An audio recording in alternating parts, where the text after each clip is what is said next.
The newsday continues here on One News Now Business. I'm Diego Castro. Here are the biggest stories on the economic and corporate fronts.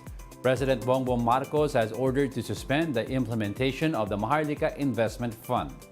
In a memorandum to the Treasury Bureau, the Land Bank of the Philippines and the Development Bank of the Philippines, Executive Secretary Lucas Bersamin says the said institutions are to hold off the enforcement of the MIF's implementing rules and regulations by the President's orders.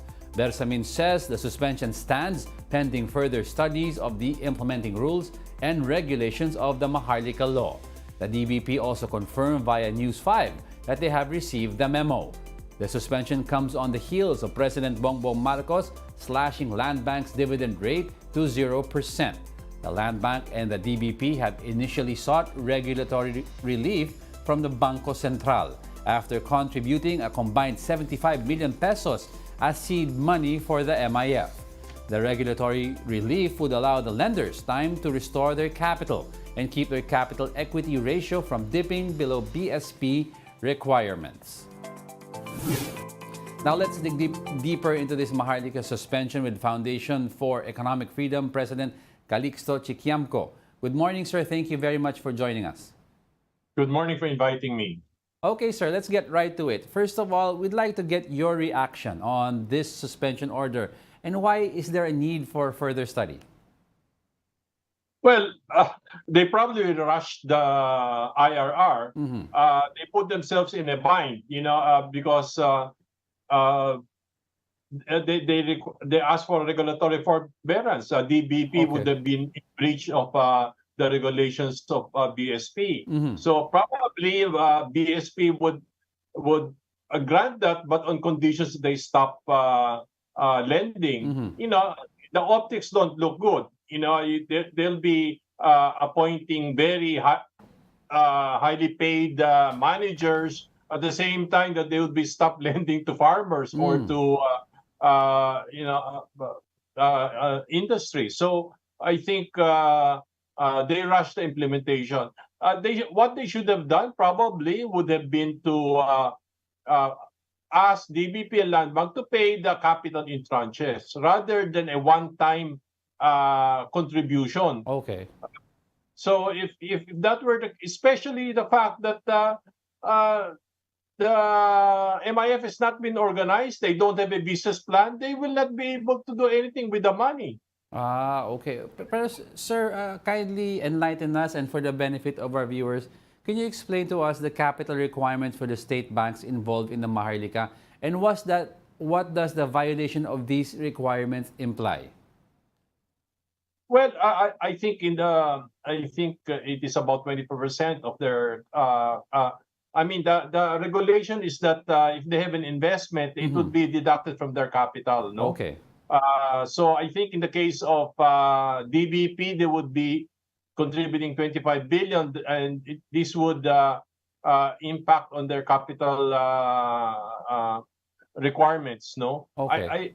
I think in the case of Land Bank, they would still be in compliance, but nonetheless, it would weaken their balance sheet, and therefore their ability to be able to lend to agriculture and to farmers would be weakened. Okay. So that's the regulation. Okay. So that's why they're asking for BSP to give them regulatory forbearance. That means they will not be disciplined because of their breaching of these regulations. Okay.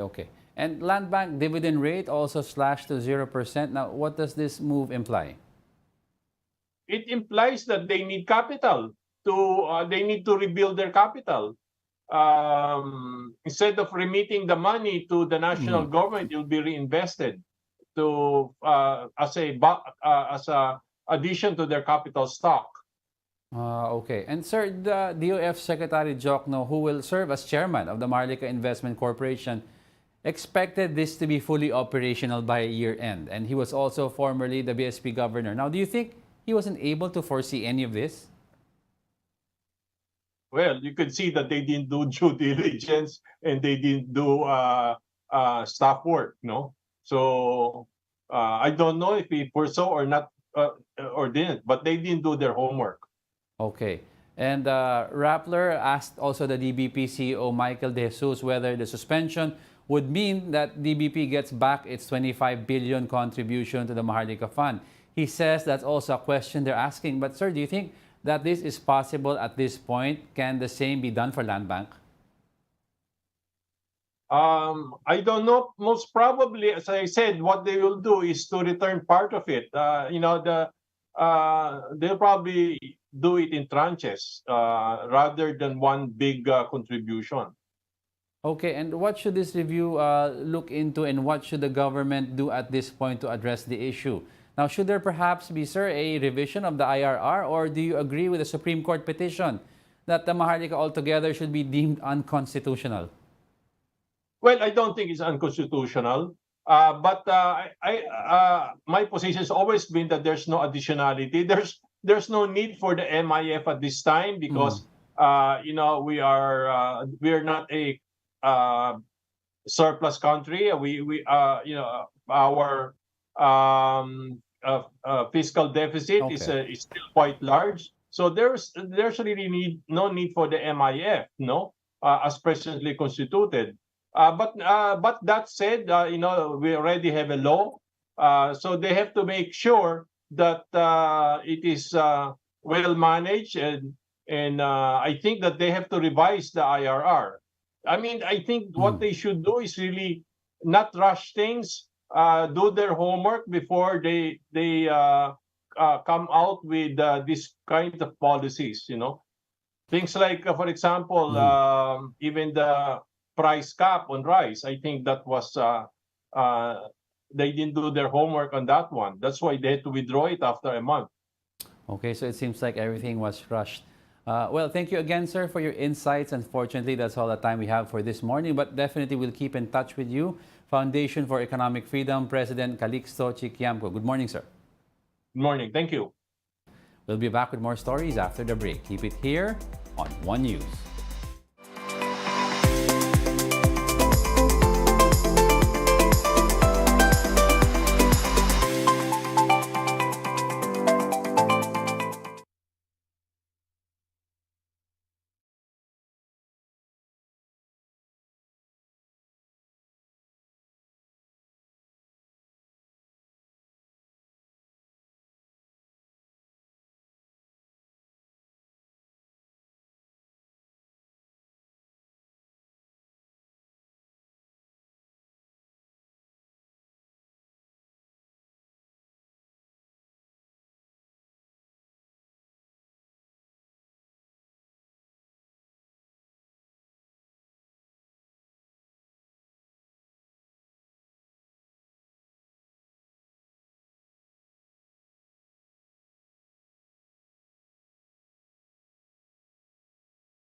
You're still watching One News Now. I'm Diego Castro. A lawmaker warns that the Philippine government could lose at least 60 billion pesos in revenue this year due to the illegal tobacco trade. Albay Representative Joy Salceda described as deeply alarming the 7.8% annual dip in excise tax collections on cigarettes in 2022. Salceda notes that this was the biggest decline since the enactment of the Sin Tax Reform Law in 2012, which increased the taxes imposed on cigarettes and alcohol. Salceda says that despite higher taxes and lower collections, smoking prevalence only declined by 0.4% in 2020. The lawmaker says it is more logical to suspect that illicit trade was the reason for persisting prevalence of smoking. Meanwhile, the Bureau of Internal Revenue estimates illicit tobacco trade to have reduced the country's GDP by an average of 0.39%. The BIR has been conducting raids to address the illicit trade, confiscating about 5.8 billion pesos worth of fake cigarettes. The Budget Department reports that cash utilization rate of government agencies has hit 97% at the end of September. Data from the DBM reveals that the national government, local governments, and state-owned companies spent 3.09 trillion pesos out of the 3.18 trillion pesos in notices of cash allocation issued up to the third quarter. This leaves some 83.5 billion pesos in funds unspent. This cash utilization rate was slightly lower than the 98% rate from the previous year. At the close of the third quarter, several agencies used up 100% of its budget utilization rate. These agencies include the DILG, DPWH, Judiciary Civil Service Commission, COA, COMELEC, Office of the Ombudsman, and CHR. Conversely, the DICT and the DMW had the lowest utilization rates, coming in at just 40%. Here are the biggest corporate stories today. DHL Supply Chain is committing 4.8 billion pesos for its Philippine expansion as it plans to invest 350 million euros in Southeast Asia in the next 5 years. DHL says it would put up 2 new facilities in the Philippines, which is expected to generate 1,000 jobs in 2024, mainly related to warehousing and transportation. IKEA Philippines posted a turnover of 8.7 billion pesos during its latest financial year that ended on August 31 amid higher revenue. Icano Retail, which operates IKEA Pasay City, said its omni-channel business with e-commerce, click and collect pickup, points, IKEA Food, and IKEA for Business saw a double-digit jump in revenue. IKEA Pasay City, the largest IKEA store in the world, logged 17 million visits during the 2023 financial year. And global network testing firm Ookla said Smart Communications recorded the fastest median download speed among the country's mobile operators. In a report, Ookla said Smart delivered 35.56 megabits per second for the third quarter. Globe Telecom, meanwhile, had a median download speed of 22.42 Mbps, while Ditto Telecommunity recorded 19.53 Mbps. And those are the top business stories of the hour. I'm Diego Castro. Join us again at 2 p.m. We are One News. All sides, all the time.